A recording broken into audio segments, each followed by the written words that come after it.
বিধাননগর পুরসভার মেয়র পারিষদ দেবরাজ চক্রবর্তী ঘনিষ্ঠ গ্রেফতার দেবরাজ চক্রবর্তী ঘনিষ্ঠ অমিত চক্রবর্তী ওরফে ননি। ময়ূক ঠাকুর চক্রবর্তী আমাদের প্রতিনিধি রয়েছেন আমাদের সঙ্গে টেলিফোন লাইনে। ময়ূক, কি অভিযোগের পরিপ্রেক্ষিতে দেবরাজ চক্রবর্তী ঘনিষ্ঠকে গ্রেফতার করা হলো? দেখো, কিছুদিন আগে বিধাননগর পুর নিগমের ৯ নম্বর ওয়ার্ডের তৃণমূল কংগ্রেস কাউন্সিলর সমরেশ চক্রবর্তী এলিয়াস চিন্টু তাকে পুলিশ আধিকারিকরা অ্যারেস্ট করে, বিধাননগর পুলিশ অ্যারেস্ট করে এবং একে অ্যারেস্ট করার পর পুলিশ নিজেদের কাস্টাডিতে নেয় এবং যে মামলায় এই কাউন্সিলর অ্যারেস্ট হয়েছিলেন সেই মামলাতেই গতকাল অর্থাৎ 19 তারিখ মাঝরাতে বিধাননগর পুলিশের তরফ থেকে আরেকটা তল্লাশি অভিযান হয় এবং যেটা জানা যাচ্ছে যে এই তল্লাশি অভিযানে অমিত চক্রবর্তী এলিয়াস ননি, পুলিশের তরফ থেকে অফিসিয়ালি যেটা বলা হচ্ছে যে এই অমিত চক্রবর্তী এলিয়াস ননি হচ্ছেন দেবরাজ চক্রবর্তী, যিনি তৃণমূল কংগ্রেসের প্রভাবশালী নেতা, দমদম ব্যারাকপুর যে সাংগঠনিক জেলার তৃণমূল যুব সভাপতি ছিলেন, সেই দেবরাজ চক্রবর্তীর অত্যন্ত ঘনিষ্ঠ এই অমিত চক্রবর্তী এলিয়াস ননি তাকে গতকাল রাতে পুলিশ আধিকারিকরা অ্যারেস্ট করেছেন এবং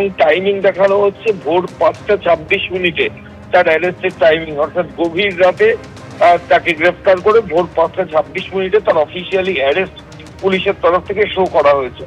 এখনো পর্যন্ত যেটা জানা যাচ্ছে যে বিজেপির বিজয় মিছিল ছিল ভোটের পর এবং সেই ঘটনাকে কেন্দ্র করে ওখানে উত্তেজনা ছড়ায় এবং তারপরই কিন্তু একাধিক ব্যক্তির নাম ওখানে জড়িয়ে যায় এবং এর আগেও যেই সমরেশ চক্রবর্তী এলিয়াস চিন্টু যাকে অ্যারেস্ট করা হয়েছে কাউন্সিলর, তার এগেন্সটে 2024 সালের ডিসেম্বর মাস থেকে এক প্রমোটারকে মারধরের অভিযোগ ছিল।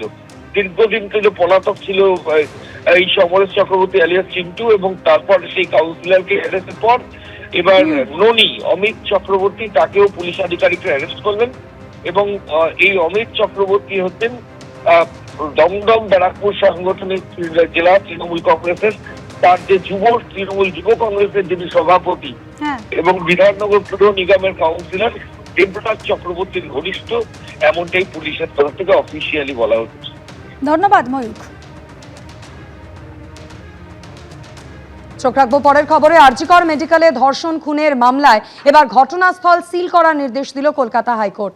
পাশাপাশি আদালত এও জানিয়েছে পরিবারের দায়ের করা মামলার শুনানি আগে হবে। বৃহস্পতিবার অর্থাৎ আগামীকাল হাইকোর্টে এই মামলার পরবর্তী শুনানি। রাজ্যে বিজেপি ক্ষমতায় আসতেই খুলেছে আরজিকর কাণ্ডের ফাইল। সাসপেন্ড করা হয়েছে 3 আইপিএস অফিসার বিনীত গোয়েল, ইন্দিরা মুখোপাধ্যায় এবং অভিষেক গুপ্তাকে। এবার আরজিকর মেডিকেলে ধর্ষণ খুনের মামলায় ঘটনাস্থল সিল করার নির্দেশ দিল কলকাতা হাইকোর্ট। 2024-এর 9 আগস্ট সকালে আরজিকর মেডিকেলের এমার্জেন্সি বিল্ডিংয়ের 4 তলায় সেমিনার হলে তরুণী চিকিৎসকের দেহ উদ্ধার হয়। কর্তব্যরত অবস্থায় চিকিৎসকের খুন ধর্ষণ ঘিরে উত্তাল হয়ে ওঠে রাজ্য ও দেশ। কয়েকদিন পরে সামনে আসে ঘটনাস্থল অর্থাৎ সেমিনার হলের এই ভাইরাল ভিডিও, যেখানে অনেককে উপস্থিত থাকতে দেখা যায়। যে সেমিনার রুমে চিকিৎসকের দেহ উদ্ধার হয়েছিল ঠিক তার উল্টো দিকের ঘরের দেওয়ালও সংস্কারের কাজের জন্য ভেঙে ফেলা হয়। অভিযোগ ওঠে তথ্য প্রমাণ লোপাটের চেষ্টার। আরজিকর মেডিকেল কলেজের পড়ুয়াদের একাংশ দাবি করে যে ওয়ার্ক অর্ডারের ভিত্তিতে সংস্কারের কাজ হচ্ছিল তাতে সই করেছিলেন প্রাক্তন অধ্যক্ষ সন্দীপ ঘোষ। এরপর তদন্তভার হাতে নিয়েই তড়িঘড়ি ওই কাজ বন্ধ করার নোটিশ দেয় সিবিআই। মঙ্গলবার আরজিকর কাণ্ড সংক্রান্ত মামলার শুনানিতে বিচারপতি শম্পা সরকার এবং বিচারপতি তীর্থঙ্কর ঘোষের ডিভিশন বেঞ্চ প্রশ্ন করে সিবিআই তদন্তভার নেওয়ার পর কোন কোন জায়গা সিল করেছিল। সিবিআই এর আইনজীবী জানান সেমিনার হল সিল করা আছে। বিচারপতি প্রশ্ন করেন আর কোনো জায়গা সিল করার প্রয়োজন হয়নি। সিবিআই জানায় আর কোনো জায়গা সিল করার দরকার পড়েনি। এরপরই ডিভিশন বেঞ্চ নির্দেশ দেয় পুরো ঘটনাস্থল সিল করতে হবে। পাশাপাশি আদালত জানায় পরিবারের দায়ের করা মামলার শুনানি আগে হবে। বৃহস্পতিবার হাইকোর্টে আরজিকর মামলার পরবর্তী শুনানি। সৌভিক মজুমদার, এবিপি আনন্দ, কলকাতা।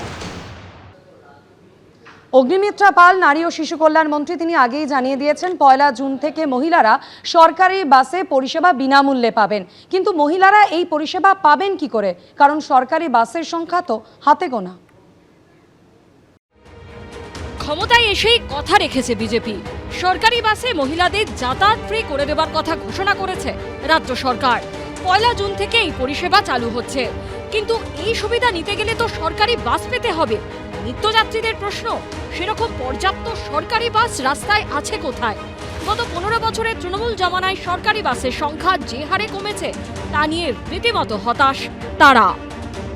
যদি একটা 5টায় বেরোয়, নেক্সট বাস বেরোয় 6:50-তে, ঠিক আছে, ফ্রিকোয়েন্সিটা যদি অ্যাটলিস্ট অফিস টাইমে একটু বাড়ানো যায়, আমাদের নিত্য প্যাসেঞ্জারদের খুব একটু সুবিধা হয়। যদি না থাকে তাহলে তো অসুবিধায় পড়বে, তার লাভটা কি?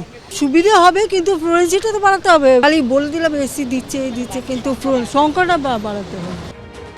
গত কয়েক বছরে ভাড়া বাড়েনি ঠিকই, কিন্তু সরকারি বাসের সংখ্যাও ছিটে ফোটা বাড়েনি, উল্টে উল্লেখযোগ্য হারে কমেছে। বেশ কিছু রুটে সরকারি বাস চলাচল কার্যত বন্ধই হয়ে গেছে। সরকারি বাস সংস্থাগুলো ধুঁকছে।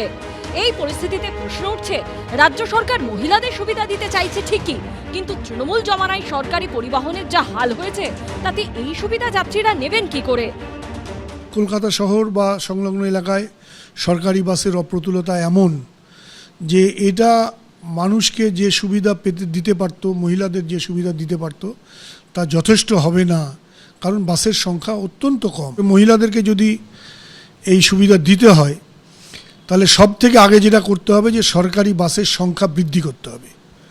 কলকাতা শহরে একটা সময়ে প্রায় 1500 বাস চলতো কলকাতা শহরে, সরকারি বাস। এখন সেটা কমে দাঁড়িয়েছে 600-650। সেই বাস চালানোরও লোক নেই। বাসের সংখ্যা ভীষণ কম। আগে তো বাসের ভাড়া বেশি ছিল না, কিন্তু যদি সংখ্যায় বাসের সংখ্যা না বাড়ানো হয় তাহলে এই ফেসিলিটি দিয়েই বা কী লাভ হবে।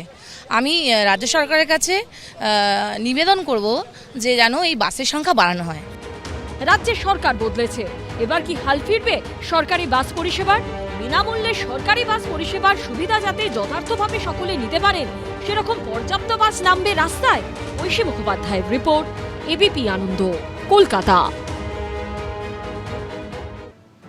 পরীক্ষার মূল্যায়ন বিতর্কের পরে দিনভর লিঙ্কেও বিভ্রাট। বিতর্কের মুখে দিন বাড়ল সিবিএসই দ্বাদশের পুনর্মূল্যায়নে। 22শে মের বদলে একদিন বাড়িয়ে 23শে মে পর্যন্ত আবেদন করা যাবে। এবারই প্রথম সিবিএসই উত্তরপত্র মূল্যায়ন হয়েছে ওএসএম পদ্ধতিতে। সেই পদ্ধতি নিয়েই প্রশ্ন তুলেছেন পরীক্ষার্থী এবং অভিভাবকরা। বুধবারই প্রকাশিত হয়েছে সিবিএসই দ্বাদশের রেজাল্ট। সিবিএসই দ্বাদশে এবার পাশের হার কমেছে 3.19%। পরীক্ষার পরে পুনর্মূল্যায়নের আবেদনেও দিনভর ভোগান্তি চলেছে। পরীক্ষার মূল্যায়ন বিতর্কের পরে দিনভর লিঙ্কেও বিভ্রাট। বিতর্কের মুখে দিন বাড়ল সিবিএসই দ্বাদশের পুনর্মূল্যায়নে। 22শে মের বদলে একদিন বাড়িয়ে 23শে মে পর্যন্ত আবেদন করা যাবে। এবারই প্রথম সিবিএসই উত্তরপত্র মূল্যায়ন হয়েছে ওএসএম পদ্ধতিতে। আর সেই পদ্ধতি নিয়েই প্রশ্ন তুলেছেন পরীক্ষার্থী এবং অভিভাবকরা। বুধবারই প্রকাশিত হয়েছে সিবিএসই দ্বাদশের রেজাল্ট। সিবিএসই দ্বাদশে এবার পাশের হার কমেছে 3.19%। পরীক্ষার পরে পুনর্মূল্যায়নের আবেদনেও দিনভর ভোগান্তি চলেছে।